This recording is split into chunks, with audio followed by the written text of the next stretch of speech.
Hello, ladies and gentlemen, boys and girls, college football fans across the nation and around the world. This is Tim May along with Boston. You know him as Austin Ward. He's on from the get-go this time. I didn't have to have him teleported in.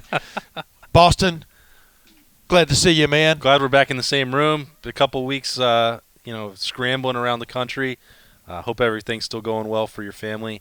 I'm going to go check on mine next week, so we're going to be separated again. But funny how both our families are in Texas. That's right. Right? That's right. It's a small world and a huge state down there. Yeah, my mom had another situation she had to deal with. I had to be down there for a week and a half or so, and I hope everything's great because my mom is the reason, probably the main reason I became a college football fan, because it was my mom, not my dad, who really she was the one who would, laughed and cried and whatever with Alabama football way back when, and she was the one that took us to all the sporting events and took us she would give us our pep talks before little league games and things. Wow. And then give you coaching on the way home. I remember one time my big brother Ben didn't play in a game, but he coached third base when he was like 10 years old, and when the game was over, he came running down third baseline and slid into home plate, and she reamed him out because she had to wash his uniform, and you didn't even play, so why should I wash your uniform?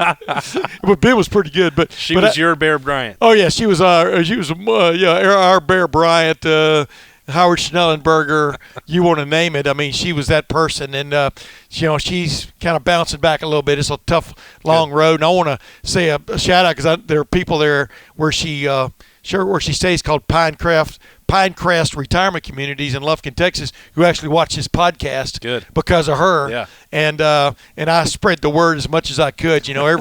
Every 10 people we add, it's kind of like adding another check mark to our checking account. But but the bottom line is I'm back in Ohio for a while. A lot of good things happening for us as the Tote Board shows on this podcast, and in particular, and Lettermen Row in general. This has turned out to be the place to turn when you want to know about Ohio State football news. And that's my segue into the fact that, what was it, about 6 months ago, I think you were reporting that Corey Dennis was going to be the next quarterback coach. It seems like that, right? But and then, of course, Ohio State named Corey Dennis the successor to Mike Yurcich. And, no big surprise there. But what's Ohio State getting in Corey Dennis, in your opinion? Well, 6 months ago, I was trying to get you to come help us, so I'm really glad that's worked out for us. That seemed like a year ago. But it was a year ago, too, where Corey Dennis was in the mix. Dwayne Haskins was saying, boy, that feels like so long ago, not 13 months ago, but Dwayne Haskins was in New York and saying, Corey Dennis really helped me. He knows how to break down a film. We've got a good rapport.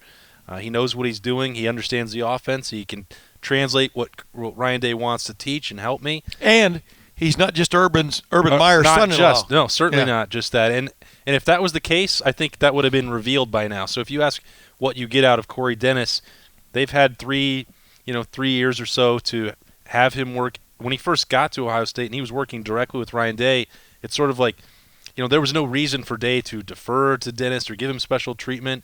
Obviously everyone knows the connection with Urban and Nicky, but, at Ohio State, that's only going to get you so far. It might get you in the door, and it probably did. Yeah, but it doesn't keep you in there. And if Ryan Day didn't want to keep Corey Dennis, didn't believe that he had a bright future, could have easily let him go to Colorado State last month, or stay at Colorado State after that seemed like it was going to be a done deal for him before Mike Yurcich left, and let him prove himself as a full-time assistant, and then just kind of take his chances. Because a lot of people wanted this job. You know this, Tim. Like, when Ohio State positions open up, you got a long line. People around the country, they're going to be sending in resumes, trying to hit up phones, trying to find connections to see how they can get in the door. That was absolutely the case. I was talking to John Bryce about this, who really connected the coaching searches. They were people, calling the agencies, help me get on Ryan Day's, magic carpet ride. And the fact that Ryan Day said, I'm good right here, tells you really all you need to know about Corey Dennis and the impact that he's had with Dwayne Haskins. Well, here's the other thing, too. Ryan Day had the same thing happen to him a year ago. Hey, we're good right here. Mm-hmm. This guy, we know how sharp this guy is. Let's name him the head coach. Ryan Day, like you said, Corey Dennis has probably worked with him closer than anybody else on the staff. Yeah. Mm-hmm. Ryan Day has an insight into what Corey Dennis is all about, and I've spoken to Corey a little bit. You have too, and stuff. I mean, he is a sharp dude, and even Urban Meyer. Remember when he brought him on as a graduate assistant or whatever we call it, teaching? I get them all mixed up. Yeah, the designations. He said, this guy is sharp. I mean, he knows football, but more than anything else, he's big on learning what he doesn't know, and now it's paying off for him. And with that, like you said, I mean, the testimonials he got for example, from Dwayne Haskins Jr., from J.T. Barrett probably, are just huge. Joe Burrow gave one, actually. Exactly. Was asked about that last week on a teleconference before the title game. So he's worked with all of these guys, and there's no. If you got a quality control coach or a GA or intern or whatever, there's no reason for you to single them out for praise. Most 99% of the people, 99.9% of the people, even the diehard Ohio State fans, aren't going to know the people that are on that staff below the full time. Sometimes, even Greg Studrawa or whoever, they're not going to be on the mind of a lot of common fans. You focus on the coordinators and the guy at the top. Well, Dwayne Haskins is in New York. Justin Fields is in New York at the Heisman ceremony. Both of them are bringing up Corey Dennis's name unprompted. Joe Burrow won the Heisman. Yeah, so he's worked with all of these guys, right. So that's a big part of it. What they've talked about with him, because there's a limited amount of on-field work, he couldn't really do that over the last 3 years. So that's going to be a new thing for Corey Dennis. It's not just going to be helping with the film and preparing behind the scenes. He's going to be recruiting now, and he's going to be working on the field. So those are two big deals. And I did think, a month or two ago that he probably would need to go to somewhere like Colorado State to prove himself. And the conversation in Day's mind is, do you have to have that, or do you believe in what you see and what you've known? Because if you think that potential is great, you don't want to let it leave, because you don't know 1 year, 2 years down the road if that opportunity to bring him back is going to be there. Right. And so I think this is a big bet from Ryan Day, and it's a big bet that Corey Dennis made on himself the last couple of years, just sticking around instead of trying to go find somewhere else to work. And this has paid off for everybody, I think. And I think it's going to work out because he's young. So what they really need him to do is recruit, because Day is still going to be very involved with developing in the offense and working with the quarterbacks. Yes. So he understands how to use, social media. He's going to call. People have latched on to this thing that I wrote about with Mike Yursich and breakdowns in communication with C.J. Stroud. Well, I know for a fact that one of the guys that was helping pick up the slack there in the recruitment of Stroud was Corey Dennis. That was something you're allowed to do with the DMs and outreach. This guy knows where the bread is buttered. I think he's going to be a good. Well, that was the big question the big question for anyone when they elevated Brian Hartline to you, sure. Guys like you and me, that seemed like a no-brainer, but the biggest jump, the biggest change in your life when you become a full-time assistant coach, meaning one of the 10, is the recruiting aspect of it. Yeah, you're not putting this down. Right. You're making trips. You're gone. Brian Hartline has a young wife and a young son, and the idea of being gone from them for a long time, that's a total change of pace. Brian Hartline has jumped into it big time, as we both know, but it was a little bit of a roll of the dice. That's why you want most of the time you want to see a young coach go to a place where he is a full-time assistant. How does he embrace, in my opinion, which is still the most important aspect of being a college football assistant coach, is your vim, your fervor for and vigor.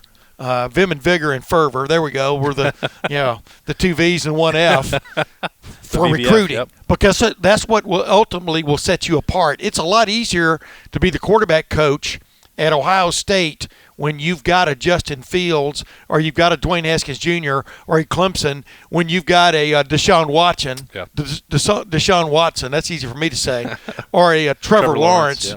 Than it is trying to mold a guy who's a two-star. So my point is that's the roll of the dice to a certain extent. And yet, Corey stepped in and did a little bit of recruiting. What was that, last year? Yeah. Made some recruiting just before they hired Yursich, before they were able to name him. to fill in the blanks in that regard after Ryan Day was named the head coach. So they know a little bit about what he's about. And look, for Brian Hartline, I think he knew what it was going to be like, but his family, he'd been used to the NFL schedule, and people wondered if he would dive into that full steam ahead. There was always those questions, and he didn't really know initially if it was going to fit him either. Right. But for Corey Dennis, this has been the track, and the secondary part of that, an important one, is that you have the support. Like, Nikki Meyer is learning under Shelley the same way that Corey is learning under Ryan Day and Urban Meyer. So she knows what it's going to be like. Yeah. With the kids at home. Yeah, but don't you remember? The pink letter and all that stuff? Yeah, that, but Urban Meyer had to produce before he could be named the 14th head coach at Ohio State. But look, that's part of it too. That's part of Nikki's experience, and she'll have had these conversations with her husband and their young family. Ryan Day's, I think, been I think we've told this story before. We're sitting in there after Wednesday night practices last year, filing stories, finishing up practice report, and it's 8 o'clock, and Ryan Day is walking out the front door of the Biggs lobby there, and it's like, whoa, okay, so that's. It was like that every week. Yeah, and you don't have to work 80 hours a week to win college football games, and you can do some of this at home with your family, and I all of that is part of it, and I guess that's a very long-winded way to say that Corey Dennis has the support of his family, his father-in-law, his mother-in-law. They've all taught Nikki what it's going to be like, and she knows from the last couple of years. Yeah. And she obviously saw what Urban did throughout his career and the way he adjusted and evolved throughout that time, and that'll all be part of it because Corey Dennis has his on-field education, his in the meeting room education over here, and then the family part of it. That's how if you're going to be a great coach, you can't do it without that support. Looks like the grandkids are staying in Dublin too, which is we know where they're going to be eating down at the Pine House. Urban Meyer's Pine House. They might get a little kiddie menu there. We'll see if that ever happens. A little non-alcoholic brew. It's back there in the 7-0 room. Exactly. Hey, what's your take on how the impact with C.J. Stroud and Jack Miller? How did that go over with them? This will be the third Ohio State quarterback coach in 3 years. I think for Stroud, like I said, he had some of that communication with Corey Dennis, and when he visited, I think he kind of expected that this might happen. There were some signs and with Yurcich, I don't think that was a deal breaker for him in any stretch of the imagination. With Jack Miller, when we were went over to the Princess. How many times do you think Jack Miller even talked to Mike Yurcich? Not enough for it to be a huge deal. Right. Honestly. Talk about coming and going. But we were sitting there, and this was before it happened, and Berm and I were just chatting with him. We said, well, this is what's going to happen. I mean, Yurcich is going to Texas. It was 2 days before the game, I think, when we were over there.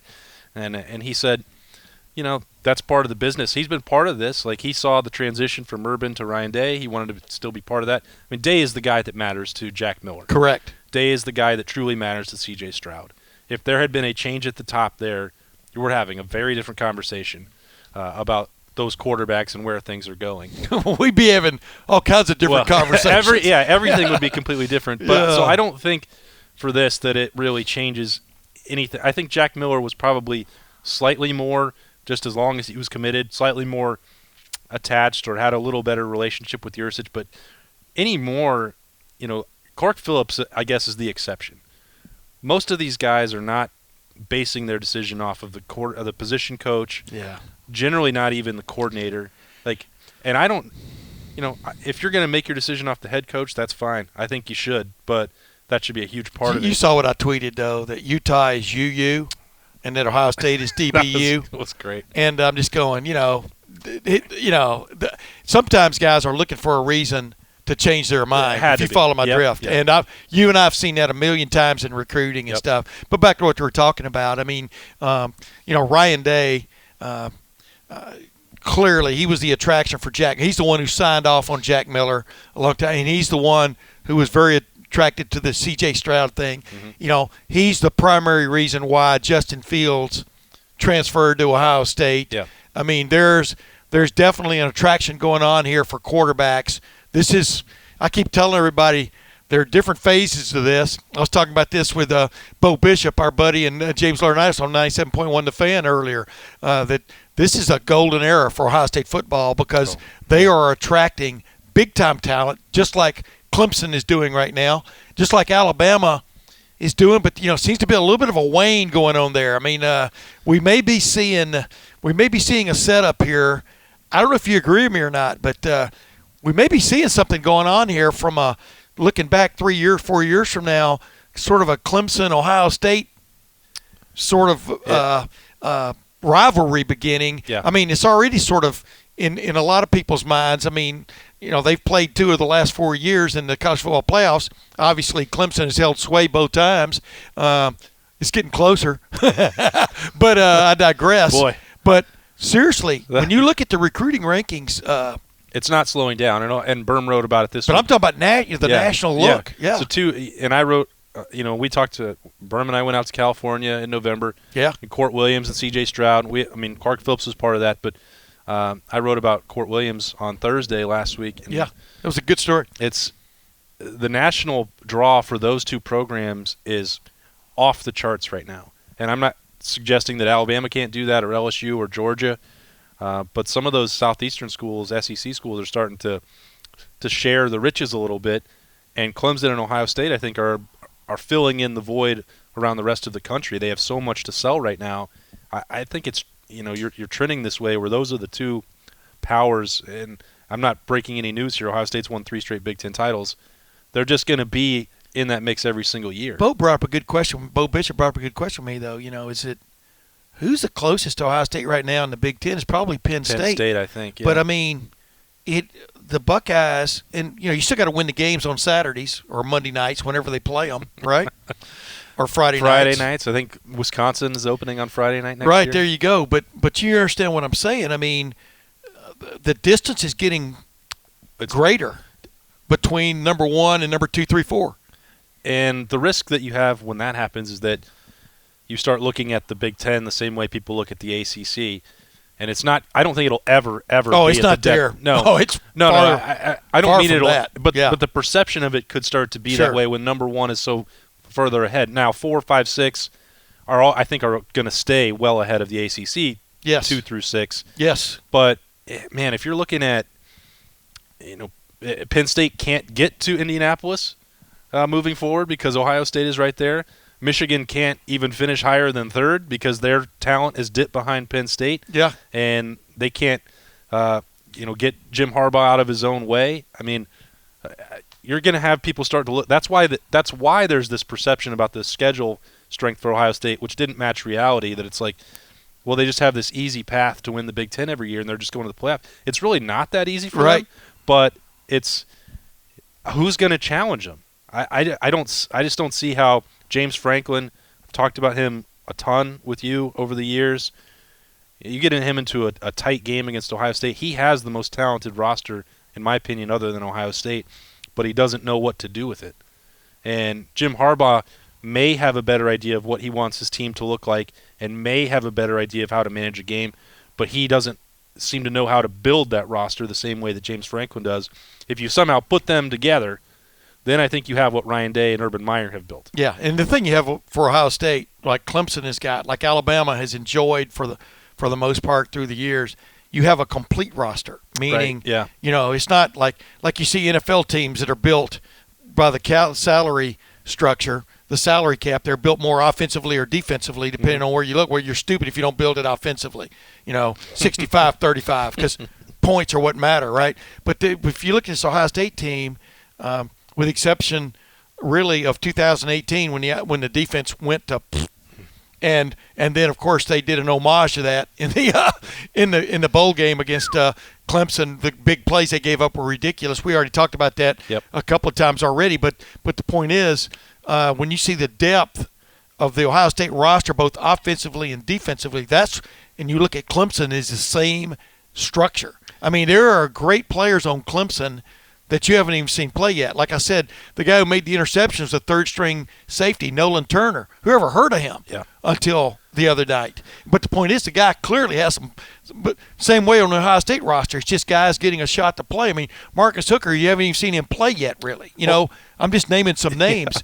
People keep because just to use that position that you're talking about. People were so concerned, asking Berm all the time, how are they going to fill this void in the secondary? Well, guess they also signed some guys last year, by the way. Yes. And Ronnie Hickman and Bryson Shaw haven't had a chance to play yet. Right. I mean, those guys are ready to go. They're going to play a role. I mean, there are other guys that are ready to step in here for Ohio State that are 4- and 5-star. And it's always easy to forget. Like I said, Dwayne Haskins felt to me like it was 5 years ago. So, that signing day was a week after the Heisman ceremony, the early signing period. Yeah. And that was also a top 3, top 4, whatever. It was a top 5 class for sure. I don't remember if it was 2, 3, 4, whatever. But it was a smaller class, so it probably didn't shoot up the rankings the way some others did. But, I mean, the secondary has tons of guys ready to go. Like, everybody's talking about the cornerbacks. Well, Sevyn Banks and Cameron Brown are ready to go. Tyreek Johnson was a 5-star, and he's had his issues getting on the field and making that transition for the first 2 years. Some guys do, man. But he's still a 5-star recruit on the roster, ready to try and make a leap. So it's not like there's some desperate situation for Ohio State because you haven't heard these guys' names yet. Right. Like it's about to pop. Let's segue into that. I mean, you're still firm on your reporting that Kerry Combs is going to be the next probably defensive backs and probably some kind of co-coordinator at Ohio State, right? That I am firm on that. Once the Tennessee Titans are eliminated from the playoffs, what is the reaction out there among recruits and players to that news from what you've been able to gather? Well, I know what it is. I'm trying to get you to throw it out there for our fans. I think it was a huge deal when Spencer and I were the glue man when we were down there last week. BB. When we were down there for Shaun Wade's announcement. I don't think if they had received smoke signals that Kerry Combs might be coming back that he would have been as gung-ho maybe about that decision. It might have taken longer. It might have pushed him out the door. I think they wanted some indication of who that top flight guy was going to be, and the fact that it also happens to be one who stood on their couch and said, I want Shaun Wade, and was such a passionate recruiter to bring him to Ohio State. I think that helped tip the scales.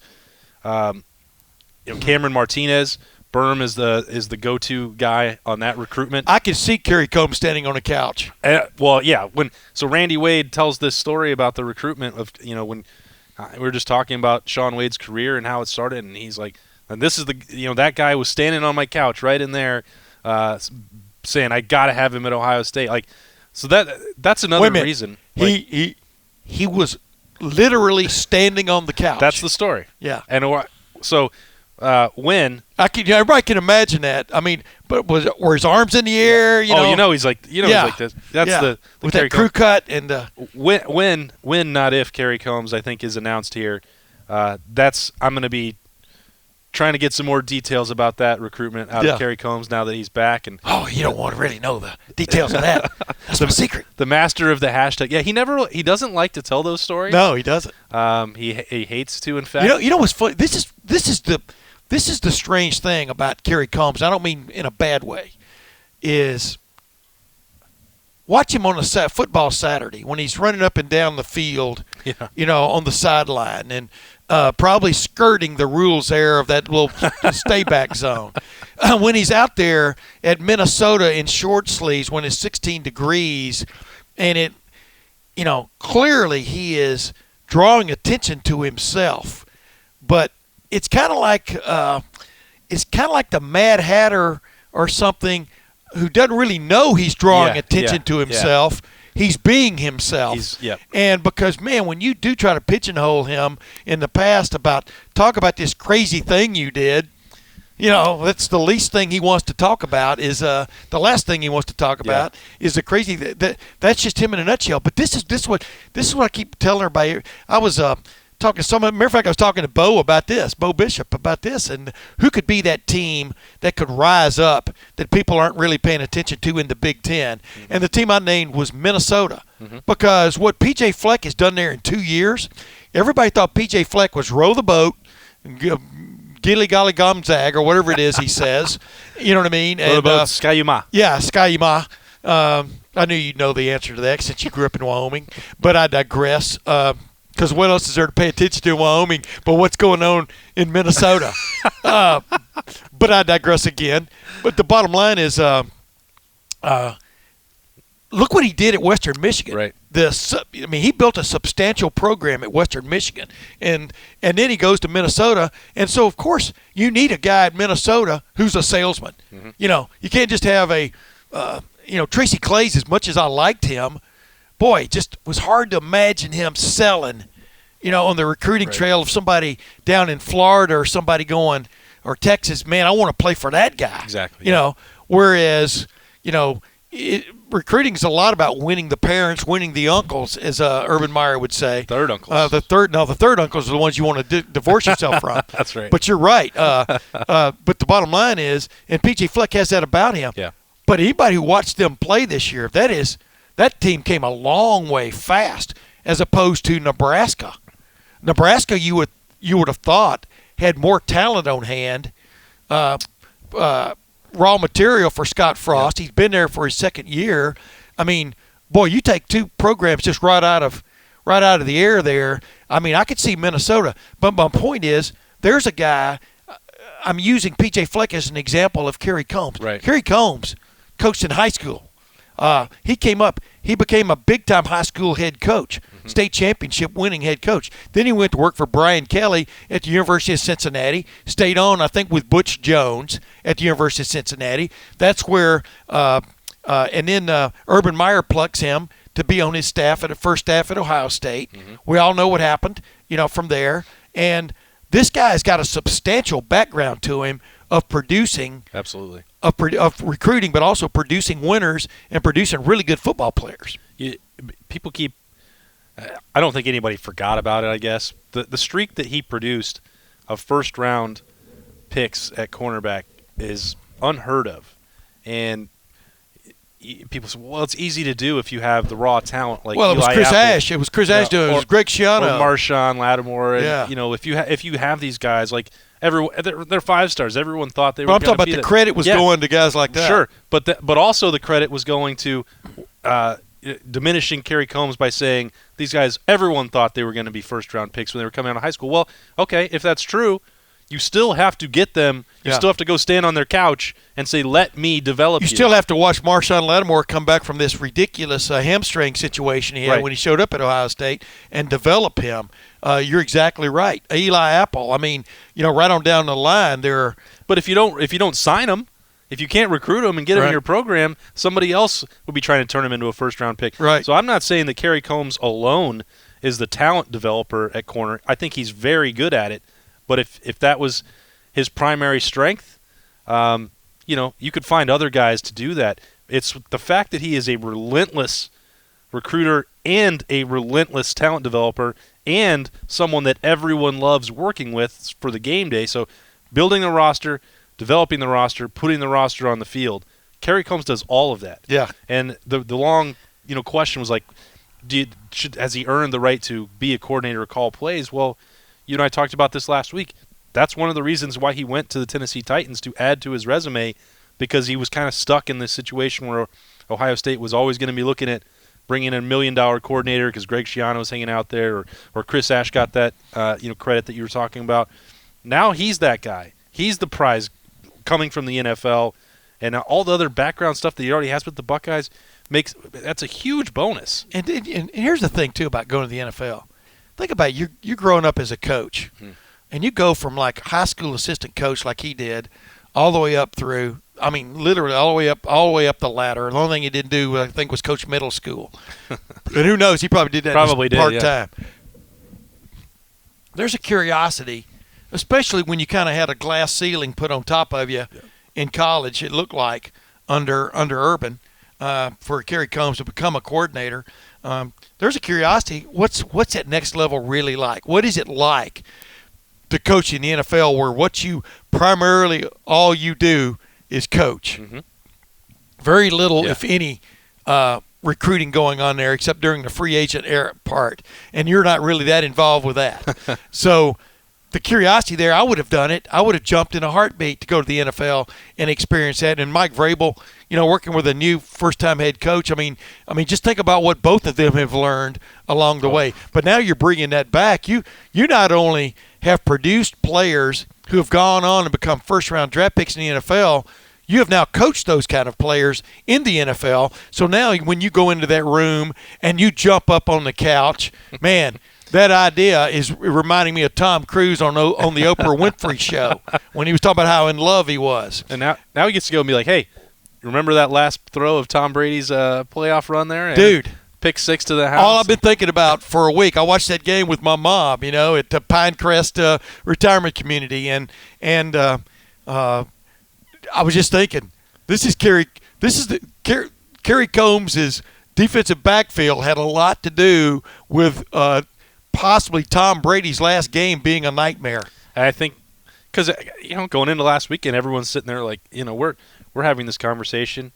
Is it going to be announced like the day after, 2 days after? Because surely they're going to go lose to the Patriots and Tom Brady, right? And nope, Mike Vrabel pulling out all the Bill Belichick tricks, and Kerry Combs with his cornerbacks playing a great game and shutting down. The weather had something to do with it, but they took away one of the greatest quarterbacks, maybe the greatest quarterback of all time. As Ryan Day said, and I've always said, it's raining for both teams. It's like foggy for both teams. But no, you're exactly right. So that's on his resume. Yeah. Who knows? By the time he finally gets to Ohio State, he may have coached in a Super Bowl. Stranger things have happened, man. Of course, they've got quite the challenge in the second round. But real quick, Shaun Wade, what does that do in a nutshell for Ohio State? What does it do for Shaun Wade? You and I on this podcast a week ago, I was talking about the fact that you were going to Jacksonville. You and BB, Glue Man, as he's well known, or Chives, were going to Jacksonville for that. And I'm just going, well, wait a minute. The guy's having his press conference, or he's having his announcement in his home. Why, to announce he's coming back, that's far-fetched. But then I got into the fact that if I'm an NFL team, I want more video on Shaun Wade playing cornerback. Yep. And bingo, bango, bongo, that's what one of the parts that came out of the conversation was. He has some more to show on the football field. He does, and Ohio State needs him to be the primary cornerback because I mentioned those other guys. Cameron Brown and Sevyn Banks, Amir Reep, Tyreek Johnson, if he takes a big step forward in spring. Those guys, I think, are going to be good cornerbacks. Shaun Wade has the potential to be a great cornerback and the one that you put on one side of the field and you don't worry about anything else. A Jeff Okudah type, a Marshawn Lattimore type, Garyon Conley when they were at their best. He can be that first-round pick, but he hasn't had a chance to show that, and he got that feedback from the NFL scouts and general manager and the advisory board. Yeah. We think you're good. Maybe you and I could be on that board. Yeah, but and this is something that people say, well, he could be a first-round pick because teams know he can play that nickel corner. Well, they're not. The NFL teams are not hoping to draft a nickel cornerback. No, they want to draft a great corner that they can turn into the nickel like Bradley corner. Roby has become that. Correct. But Bradley Roby was a shut-down cornerback in college. Correct. He had that on film. They need to know that you can do both, and everyone has an idea that Shaun Wade can do both. But here's the other thing. You're going against a receiver in the NFL in that slot who's also that was also probably a great college receiver. I mean, it's not like you're, now the college game, I'm not short shrifting. The college game has gotten into a lot of that too, of trying to get the matchup they want with the guy coming out of the slot on maybe your third best cornerback, things like that. I don't know where I put Shaun Wade. I don't know if I'd call him the third best cornerback. He was just one of the corners. It was like a Revolutionary War. They had a Revolutionary War hat on. The Ohio State defense did this year. They basically had three corners on the field with a safety a lot of the time, the last half of the year. And that's what, he's that third corner, but I'm not even sure if you would call him the third corner. And that's why I kept writing about it. This is something that no one would ever have probably noticed or picked up on, but when I wrote about him, I always called him Ohio State defensive back Shaun Wade because he played so many different positions and he could have lined up anywhere depending on what Ohio State needed, and that's still going to be true for him. Now, in part, that might have kept his value down in the short run, but next year he knows there's still going to be times where Ohio State wants to move him around. He's so versatile. He's just going to give you. See, that's what I was getting. I'm shaking my head over here while you're talking because I just keep thinking about the plays he made this year in the middle of the field. I'm talking about near the line of scrimmage. And I'm thinking about that blitz he had that was – I'm not going to get into those the result of the play. Yeah. The catch, strip, scoop, score, they got screwed on that play. I'm going to leave it at that again. And anybody says they didn't, well, that's too bad for you that you don't know anything about Go listen anything. to a different podcast. Yeah, exactly. But I digress. But just his value of being, in essence, the hybrid. Yeah. But he turned into the hybrid for that defense that we talked about Brendan White and Pete Werner Pete Werner pretty much played outside linebacker all year. They rolled him into that safety a little bit, I think, just to show that we'll do it. They're saying we'll do this, y'all cover this, right? Yeah. But the bottom line is Shaun Wade was really the hybrid back when you really look at that defense. He was, and I think he knows that part of that is going to have to stay in the arsenal for Ohio State because he changes things for them, and he can't. If no one is ever going to throw on him, he's not going to get what he wants, and Ohio State's not going to. He'll get video that the NFL can watch that he's covering this guy so close, no one will throw to him. Like Jeffrey Okuda's going to be selling this month. But if you have Shaun Wade and you don't use him to blitz, if he doesn't occasionally be in position where he can help against the run, he could be so much more productive for you. That stuff is what's, I think that's why you saw so many mock drafts that had him in the first round, because everyone could see his versatility, and then they were trying to project the rest of the cornerback stuff. So, yes, and Wade and his family, I think, had a really good understanding for that. And sometimes guys don't. They look at the mock drafts and they think, well, I am that good, and teams are going to realize that. Well, they don't have any incentive to force it. And if they say, we want to see you do it, you kind of have to do it. And he came around on that, and Ohio State said, Shaun, if that's what you need, I mean, you're going to be our top cornerback no matter what. You're going to be in those situations. Yeah. Come do it for us. We'll help you. You'll get in the first round. And the other part is he can't be there 100% of the time. But the first part of your question was, why is it significant? Well, they were going to lose all four starters in the secondary. Yeah. And Shaun Wade, as great as Jeff Okudah is, and he's a top 5 cornerback, Damon Arnett, I love everything about covering him and watching him, and his story is so cool. Yeah, that was a great video you had with him last week, too. Yeah, we've got another one where he's talking about himself coming next week. Second and third round pick, Jordan Fuller, just a pro safety. Shaun Wade is the one that you moved all around the field already. Yeah. Ohio State knows the value, so he's the one starter that you probably can get the most value of by having one more year, and you don't have to replace all four. Just based on that alone, guy turned down money. He's now a veteran in the room, and And the other thing, I'm not sure the NFL would necessarily down the road look at him as a pure corner anyway. I mean, that's what you're getting to. Yeah. I mean, if he gets a little more beef on him, I mean, he could be. You know what I liked about y'all's video down there? Well, two things. Y'all need to tell him to hold the microphone a little closer. All right, here. No, let me finish. Hold on to it right now.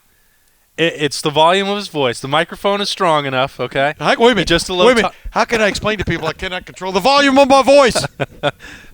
So Chives had that microphone set up perfectly, and it's just that Shaun Wade talks in a low voice. Right, I know. Like we both had it held. I just want to give Shaun Wade credit because his parents were giving him a hard time. Like, and Spencer, like with the mics, like what's going? Like no one could hear you. I'm like. I mean, the way he was talking, he should have had it up in there like he was lip syncing. You know, when they lip sync on TV, but they hold the microphone so you can't see. And the other thing I liked was the pool with the mosquito screen over it. I mean, you know, evidently his family's done pretty well for itself. And if you follow my drift, and I just like the whole setting there, man, and the fact that you guys scooped the world with it. That was what was cool. Some people gave you credit, some didn't. Yeah. But hey, I wonder where they saw it. They have to live. Yeah, exactly. Wonder what channel they saw it on. You know, they have to live with that burden. But whoever that might have been, I don't know. But the bottom line is, it just shows how LettermenRow.com continues to explode upon the scene. Just when you think you've got it contained, you know, we're heading to Jacksonville, baby. Yeah. But I just thought it was cool that. It reminded me of Joey Galloway. Joey Galloway had a press conference between his junior and senior year, and I'd written a column in the paper that morning about all the reasons why he probably was going to go to the NFL. I didn't say he was, but all the reasons he probably was going to go to the NFL. And he got up and announced he was coming back. And as he walks out of the room, he goes, "By the way, Tim, that was an interesting column you had in the paper this morning." And he kept going. But Shaun Wade had reasons to go. If he left, you couldn't have blamed him. Let's put it this way: no matter where he was listed, he was going to get drafted. Without a number doubt. one. Yep. Number two, he was going to be making money. Deep six figures. Possibly even seven figures next year. Yep. As a professional cornerback or a professional defensive football player. So, but the fact he's coming back, there's two things involved there. Number one, he realizes his shortcomings, where he can get better. He also understands the jeopardy because he dealt with it this year. Yep. The injury jeopardy. Right. And he'll have an insurance policy. Yeah, exactly. Unlike the Mosley kid and his dad, what a fiasco that was down at Alabama. Oh man. But I digress. But then the other thing is, he'll have his degree when he leaves because all these guys, they're graduating, and under Urban Meyer, the Ryan Day, Jim Tressel, whatever, these guys are all graduating. They're getting their degrees, and whatever they're in, they're going to have a college degree. And people can short shrift that all they want, but man. Football can last when you're out of the NFL. When you leave Ohio State, it can last 1 year. It can last 15 years. There's no guarantee of either one, and so that's the thing that he's thinking all the way through that is what I give him credit for. What I think is, and his parents, and what I think is crazy about this, Tim, and you've the timeline for that has changed so much. When you're talking about Joey Galloway, he would have had 5-6 weeks to think about it before the deadline, right? I don't remember exactly, but it was a while. It's changed a lot. If Ohio State had been playing on Monday night in the crazy. national title game, those guys have a week to go through this whole process. And I'm not naive and pretending like the work hasn't been done in advance. I'll think about that after the game for a long time. Yeah, I'm not pretending like none of that work is done in advance. And Shaun Wade's by the way, did father, Chase Young announce he was leaving? He finally did. Yeah, no, you know where I'm going with that. Was TMZ there? Yeah. I can't believe they missed that story. But if your decision is hard, like Shaun Wade's decision was hard, and then you're still trying to ignore it to go down to New Orleans and get ready for LSU. Yeah. And then you have that turnaround. It's so hard for them. I don't understand why the deadline is when it is. Why not just have it all the way up through February, right? Yeah. Make a decision before spring. I know that coaches, if they'd heard me say it, they'd say, no thank yous. Early signing days on February 4th or whatever. But let them take their time. Well, what I don't understand, is in college basketball, you can announce for the draft. If you don't through the process. If you don't take an agent now, right? But you can get counseling, right? And then you can decide to come back, like what Caleb Wesson did, right? Caleb Wesson, yeah. And I don't understand the difference between college basketball and college football, the rules there. I don't understand at all the difference. Caleb Wesson was able to go to those camps, right, and work out, which is the same thing as the combine. I haven't had any. I've tried to ask people to explain to me why there's a difference. Why can't you declare for the draft? Then if you get taken in the 7th round, or you don't get drafted, why your football career is now over. Right. If, in fact, you don't take you can take counseling, I think, but you can't take money from that person, right? The agent can't pay for your expenses. And I'm talking about the college basketball aspect. Why can't you do the same thing in football? Isn't that perplexing? Yeah, and I just think there are so many rules that when you look at it and you don't think about it, like you and I get the privilege of dealing directly with these athletes and talking to their families. And the coaches. Yeah. So we know, and like I said, like the coaching factor, they want to know their roster, and they would not have been a big proponent of what idea I just laid out there. Right, or me neither. Because, if Shaun Wade announces on January the 20th he's leaving, you still have 2 or 3 weeks to sign an extra defensive back. And so I get that part, that everyone has different interests. But sometimes you look at this and it's like, wait, the draft deadline's coming. Like, what are they going to do? Or I saw this with somebody else writing another week about the current guys. Like, man, they don't have a path to playing. Like, maybe they should transfer. Like, it's so you're dealing with a 18 to 21-year-old kid making a decision for their career if they're still in college, millions of dollars if they're going to the NFL, and we're putting they have all these hoops to jump through and deadlines that don't make sense, and the pressure to not prepare for it or talk to an agent in December. But then not everybody has a family like Sean Wade's family. You understand? I mean, we're talking about some sharp people there. The people that had a really good idea of where they stood, what they needed to do. Randy Wade and his wife had been doing, talking to Stacey Elliott and other families who'd gone through the process for months trying to help Sean Wade. And as you said, not every family knows that there's going to be a tough decision, and you need to start working on it in November so that when Sean does get that point, because if they'd won and you have 1 week to sit down at the family and say, here's this, and that, it's mind-boggling to me what they have to go through. And I guess my point is maybe the rules are fine the way they are, but I think I have a greater appreciation just than I did before last Saturday in Jacksonville of how complicated it is to get to that decision. And the fact that he chose to come back when it's the easier path is probably to go to the draft and just take your chances. Yeah. And then you're out of school.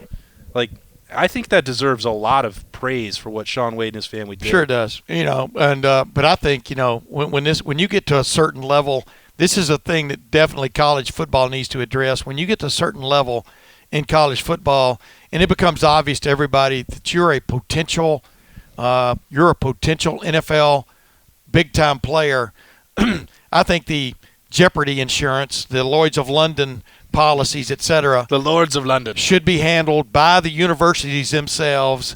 You should be eligible.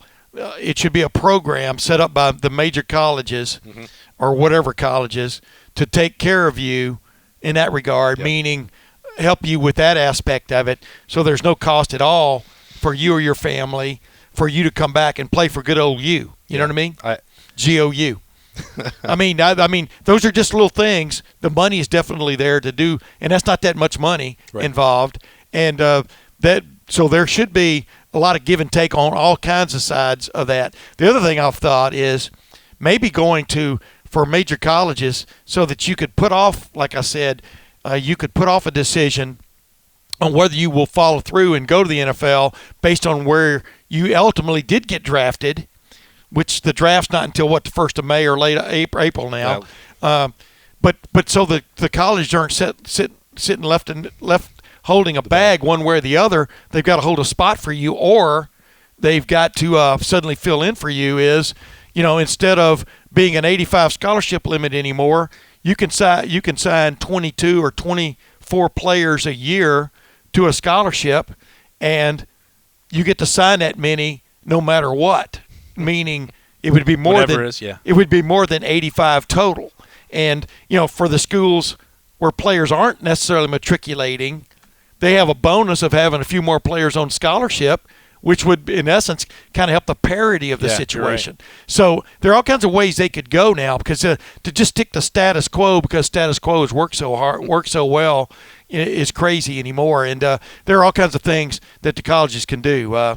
What do you think about that? Those are, like, you and I have been doing this so long, and we've talked to so many people. We've got a million different ideas, and everyone, you're trying to find a one-size-fits-all for schools that are not the same. And that's the hard part. Right. We're talking about how this impacts Ohio State because they have 7, 8, 9 guys that are making an early entry decision. Well, Wyoming had 1. So they're not worried about it happening on January 20th. They also weren't going to be playing on January 13th. They've been done for since New Year's Eve. They don't care. And that's again part of it where our decision our conversation has completely digressed off the rails here. Well, no, but here's what I'm getting to here. Here's what I'm getting to. We've been talking to Chase Young and Sean Wade middle of the season on Jeffrey Okudah. I mean, J.K. Downs.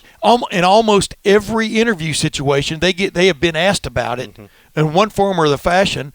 one form or fashion, almost since last season ended. You understand what I'm saying? Did you ever – wait, hold on.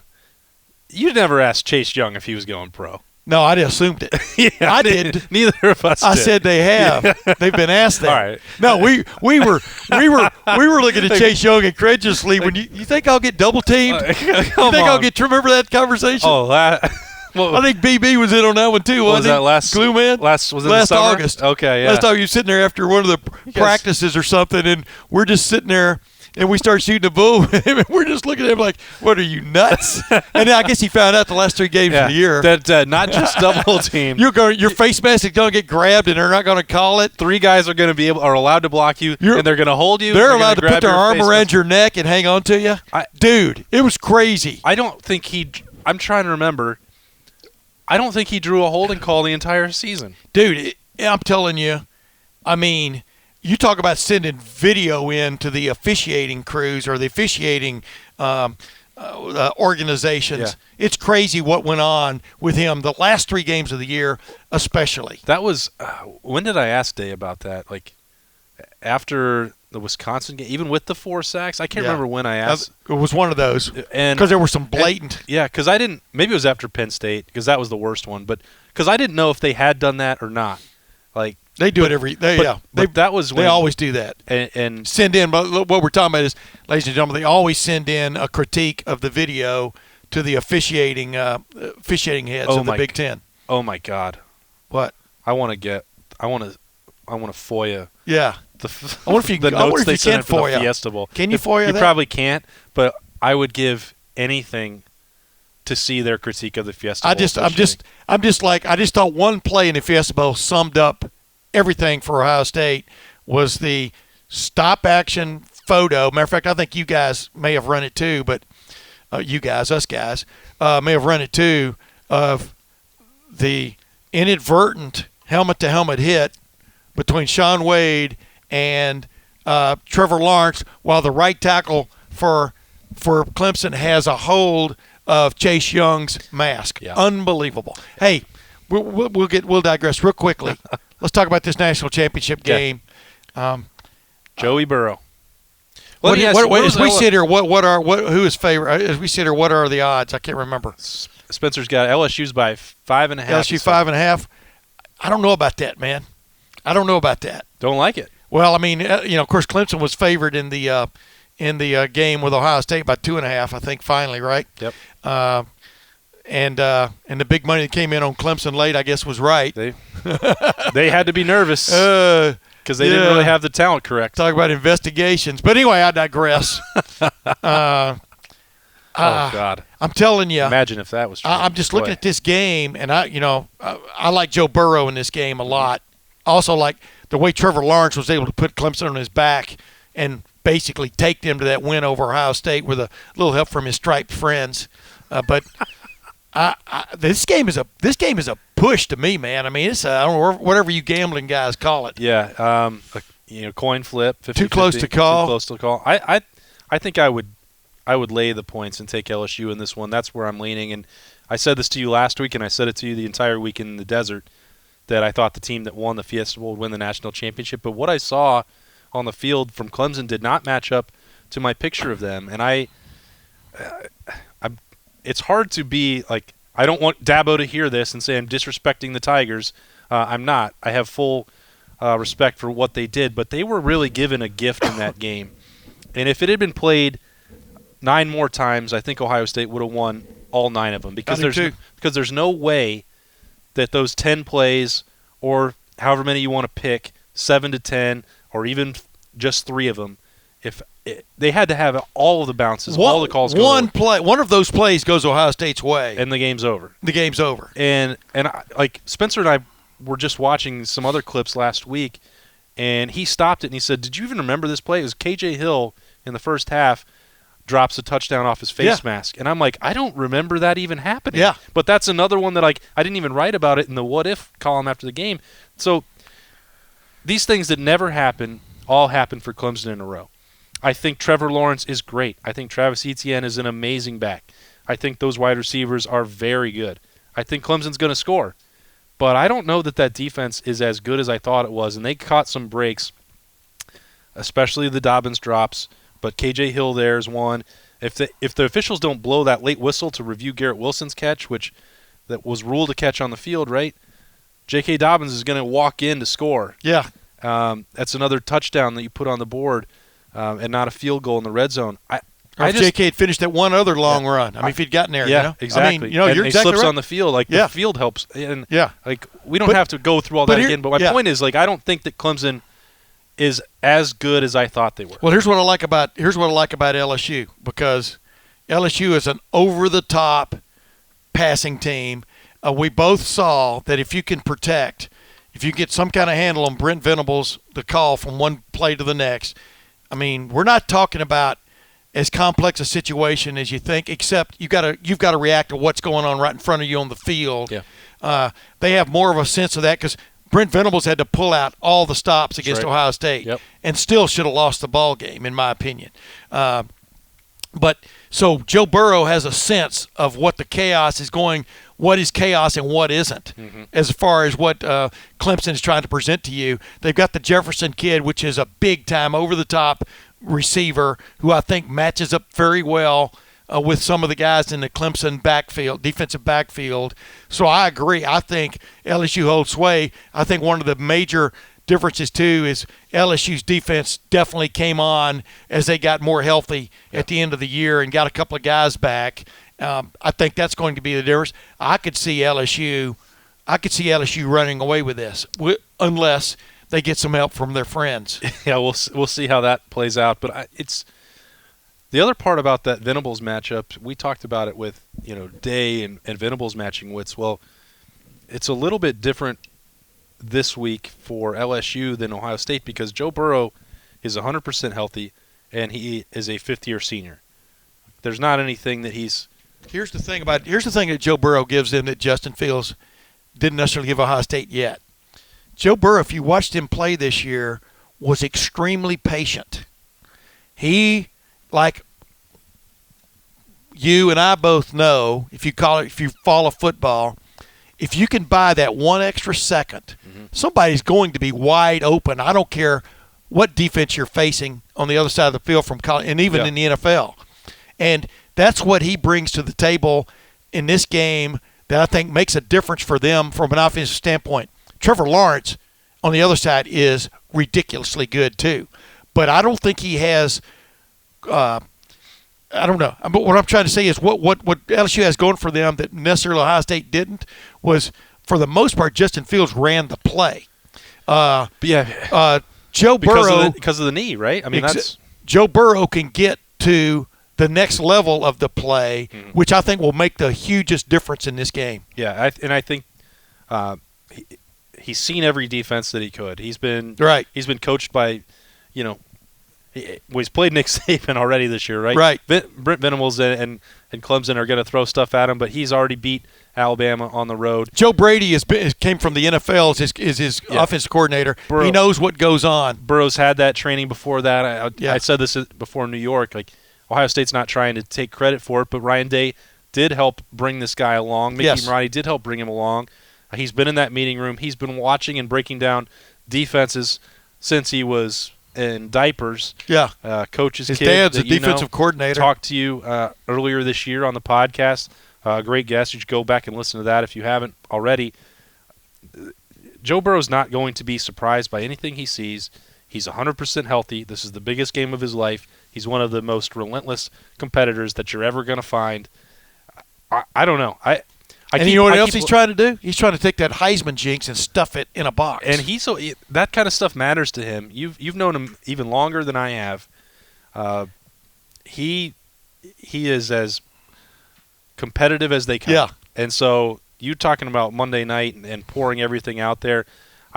Not even talking about the fact it's going to be 85% purple and gold. What would be great would be to have him and Dabo Sweeney at a press conference and talking about whose chips on their shoulders is bigger, what they've overcome, the et cetera. And the thing is, they're both right. Right. They are both right. Their stories are ridiculous. They are. Now, what Dabo Sweeney has done, if he would just let other people talk about it a little bit more, would be a lot better. But what he has done at Clemson is past remarkable. what Joe Burrow has done in 2 seasons. He was an average quarterback last year, playing for an average team. Yeah. The way they've elevated that team, and not only that, but they've circled the wagons around Joe Burrow. Joe Burrow is their guy. He's the Statue of Liberty of their harbor. Yeah. If you follow my drift, I mean they're all in on Joe Burrow. And just to think about the home field advantage situation, although Clemson fans will be there in force too, but sitting there playing 70 miles from Baton Rouge or 80 miles. I mean, just the way he's taken on that whole state to become their hero, their latter-day Huey P. Long.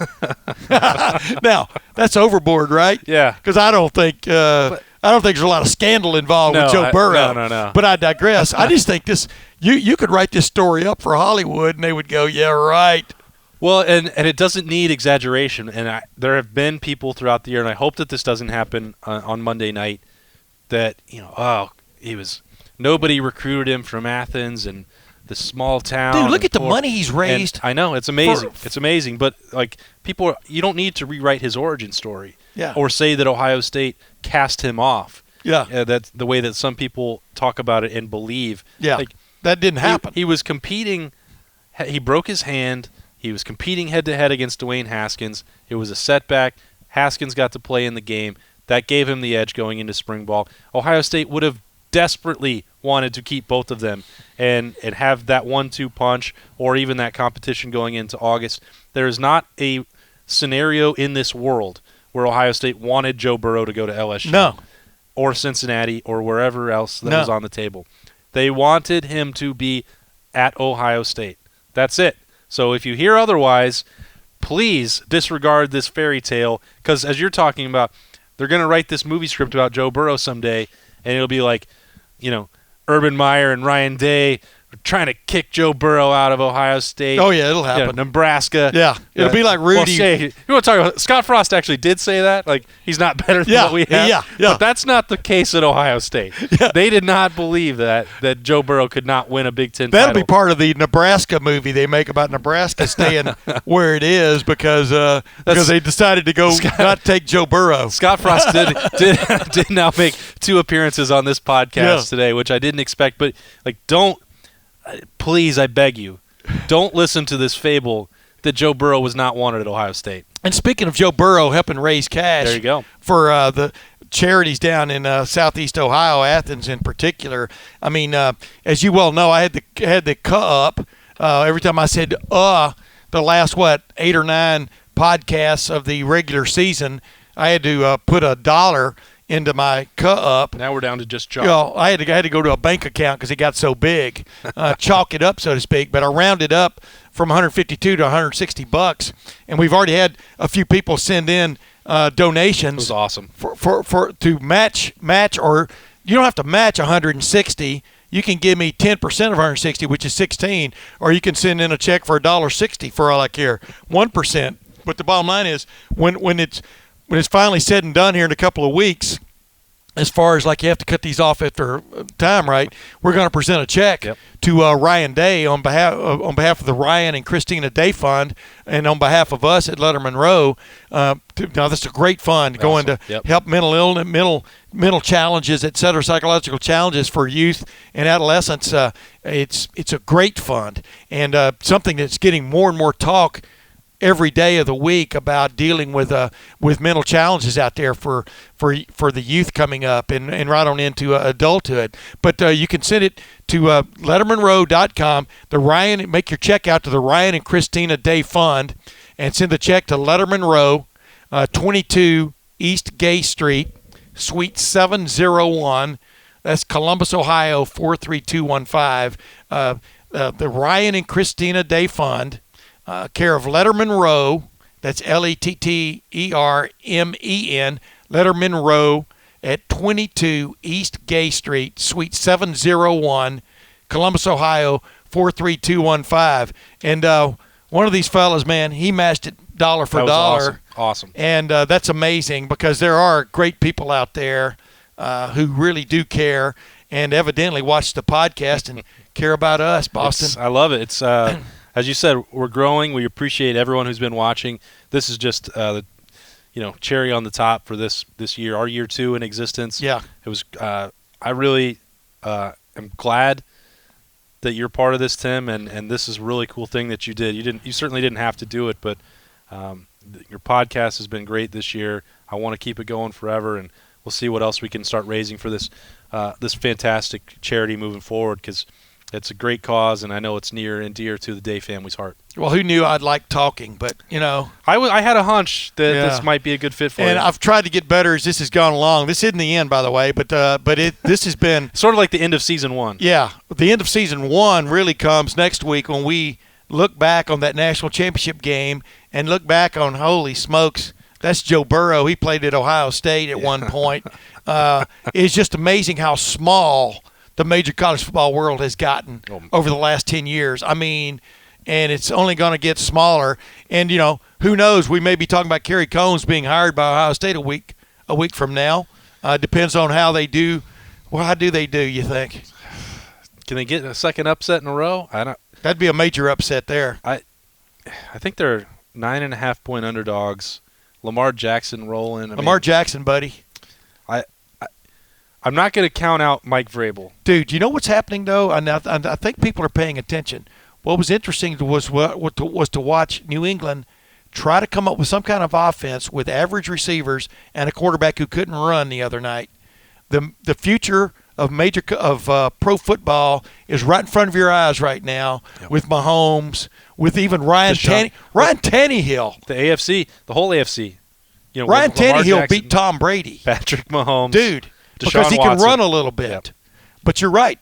Lamar Jackson right on down the line. I mean, it's right in front of everybody, and that's what colleges are producing more and more, is that kind of quarterback. Gosh, who knew that these guys that are really good college quarterbacks who can run could be good NFL quarterbacks? Yeah. This is really blowing my mind. His footwork in the pocket needs to be better, et cetera.